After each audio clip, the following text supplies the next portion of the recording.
Alright, what's going on, guys? George here, and today we are back again. This time we're doing a little bit of drift prep because the car ran with the turbo a little bit a couple days ago. Nothing bad happened. It stopped over boosting, I think, because I switched out some of the vacuum lines for the proper size. So it seems pretty much good to go. And so I'm going drifting this weekend. Probably not a good idea. Probably should test it out a little bit more before we go do drifts with it, but pretty much seems ready to go.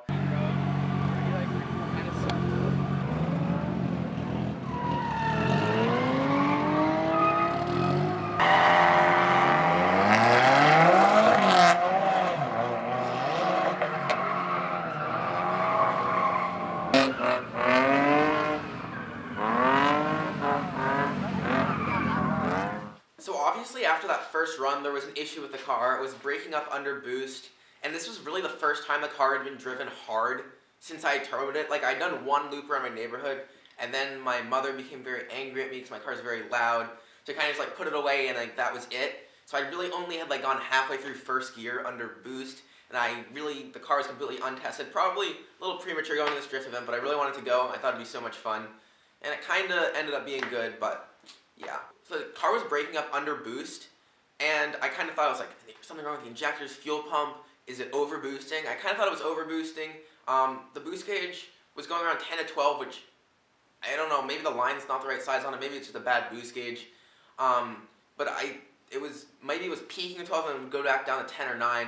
So I was looking at that. We went ahead and tightened up some of the wastegate vacuum lines, rest of the vacuum lines in the engine bay to make sure the wastegate was opening. Then we went out for another run. Good!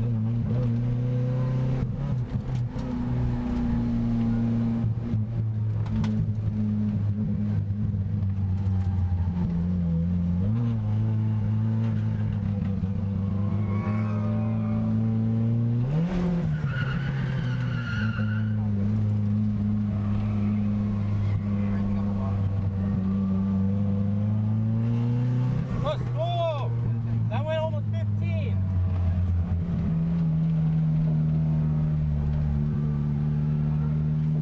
And then we were looking at the AFR gauge as well as the boost gauge to make sure everything looked good. And pretty much what we determined, and kind of just through driving it, if you drove in a straight line and you put as much load on the engine as you wanted, it was fine. But if you turned, the engine would cut out, it would cut fuel. Pretty much probably the issue is that the fuel pump, I don't know if it's not low enough in the fuel tank. If when I put the new fuel pump on it was smaller, I moved it up to fit on a different hose. I don't really remember. I'm going to have to go take a look at that. I think maybe it was starving itself of fuel because it was sloshing to the side. But also, it almost had an entire tank of fuel, so I don't know how that would be an issue because there still should be fuel. But obviously, there's an issue with cornering.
So after I did that run, I was like, oh, the car must be fixed now if I just don't drive aggressively. So after I determined that the car only broke up under cornering and boost, and I had done the run when I had like driven really nicely and made all the smoke with the turbo, the people at the track noticed something. Gizzards. I don't even know. George, want to explain what happened? Well, it appears as if the vehicle is leaking a large, semi-large amount of gasoline, which is resulting in the people at the track becoming sad because there's gas on the track. It's only a little bit, so it's okay.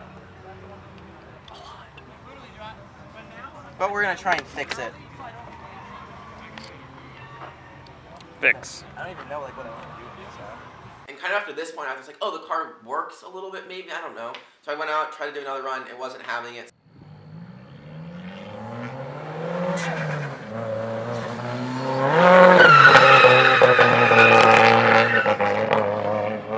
So I ended it there. I don't want to break the engine because there's no point in running it lean. Obviously, if there's not enough fuel, it's running lean.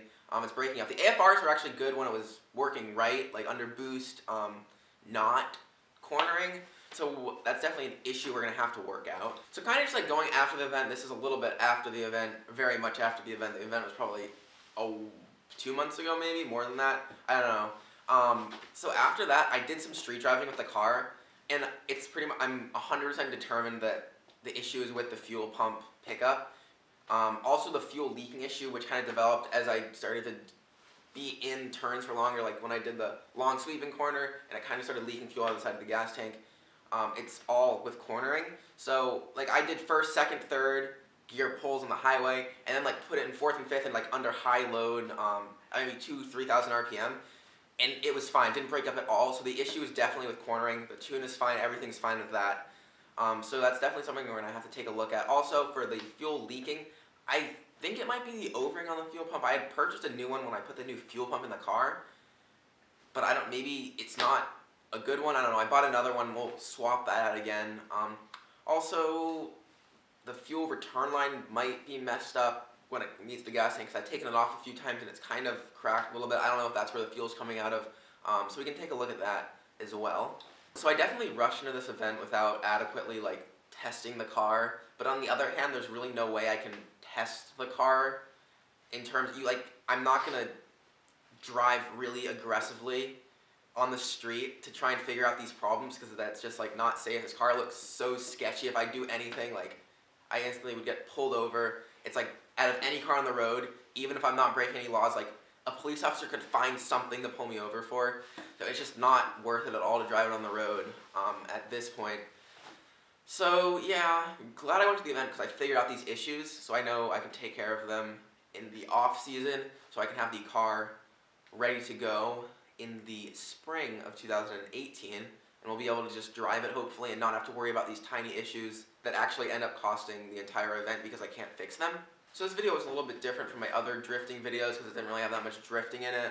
I definitely have a lot of things I want to take care of this winter to get the car ready for next year, because I'm hoping that I'll be able to do a lot of driving because I'm not going to be working on the car as much. Like pretty much the entire last summer I was turboing the car because it took a lot longer than I thought it would, because obviously it costed more than I thought it would. So yeah, we'll be doing lots of driving, lots of work on the car. So if you guys did enjoy this video and are looking forward to more types of Nissan videos of drifting and building and fun stuff, make sure to like, comment, and subscribe, and I will see you in the very next video.